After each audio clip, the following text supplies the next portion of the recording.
अकबर, आज ईद है। आखिरकार वो दिन आ ही गया जिसका मुझे बेसब्री से इंतजार था। मैं अब जल्दी से उठ के तैयार होता हूँ क्योंकि मुझे तो अभी मस्जिद भी जाना है नमाज के लिए। हाशिम बेटा, जल्दी से बाहर आ जाओ, फिर हमें मस्जिद भी जाना है। याद रखो हाशिम बेटा, ईद सिर्फ खुशी का दिन नहीं बल्कि शुक्र का दिन भी है।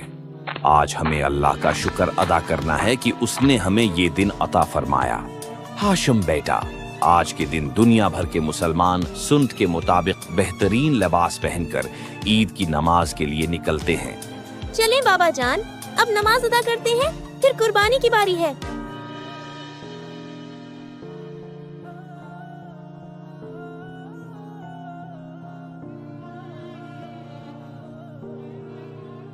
याद रखो बेटा, ये सिर्फ एक रस्म नहीं बल्कि अल्लाह के प्यारे पैगंबर हजरत इब्राहीम की इताअत की याद है।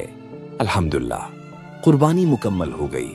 अल्लाह ताला हमारी कुर्बानी कबूल फरमाए।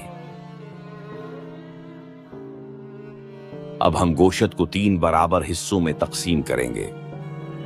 जी बाबा जान, मुझे याद है, मैंने ये अपनी किताब में पढ़ा था। एक हिस्सा रिश्तेदारों के लिए, दूसरा गरीबों के लिए और तीसरा हमारे लिए। शाबाश आयशा बेटी, मुझे बहुत खुशी हुई कि अपने दीन की बात को याद रखा। अस्सलाम वालेकुम, ईद की खुशियाँ मुबारक हों। ये कुर्बानी का गोश्त आपके लिए है।